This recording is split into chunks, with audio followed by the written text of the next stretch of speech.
Julie Sirkin, I want to bring you back into the conversation here quickly. I asked, you are delivering. What are you hearing?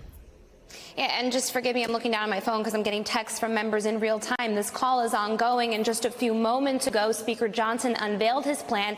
It would be that two-tiered CR, continuing resolution, that we've been reporting all day now. What it does is it funds the government in two separate parts rather than the whole government, as we've often seen, even with short-term extensions of government funding deadlines. The first deadline would come on January 19th for a bunch of bills, agencies like water, transportation, like military contracts, all kinds of agencies that are required, of course, to have funding to keep the lights on. The second tranche would be funded until February 2nd. So we have two different dates. Democrats were concerned about this because it's very logistically complicated, but this is also a plan endorsed and backed by some of the most conservative Republican members. Notably, though, Yasmin, real quickly here, this is by all accounts a clean, quote-unquote, CR. That's because it doesn't have any budget cuts, any spending cuts. It also doesn't have any aid for Israel. I am told in part that's because Johnson, who kind of boxed himself into a corner here, said that he still wants those offsets, those pay-fors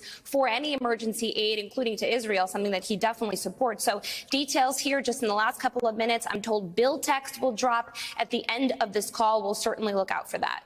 Talk to me about timing here. So if this bill comes out today, which we assume it will, since he just talked about it, a vote could happen as soon as Tuesday. That's because members need 72 hours to read legislation per House rules that were adopted earlier this year. If it passes, which is a big if, certainly Johnson is operating with a very, very slim and fragile majority, then that puts Democrats in the Senate in an interesting spot. Again, this doesn't have any budget cuts, something that they will certainly approve of, but this is not the approach that any even grown-up appropriators over there, even Republicans on that side, want to take, just because of the complexity of it, putting more showdowns in the future for potential funding cliffs multiple times rather than just one.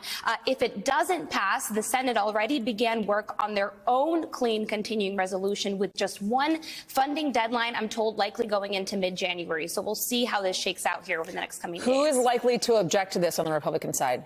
Do we know? Well, that's a good question. This is endorsed by House Freedom Caucus members. That means moderates are actually the ones to watch here. A different situation, sort of the reverse that we saw a month and a half ago with Kevin McCarthy, the former speaker, who was, of course, ousted for passing a clean CR without any spending cuts and relying on Democratic votes to do it. All right, Julie Sirkin for us. Thank you, Julie. Appreciate it.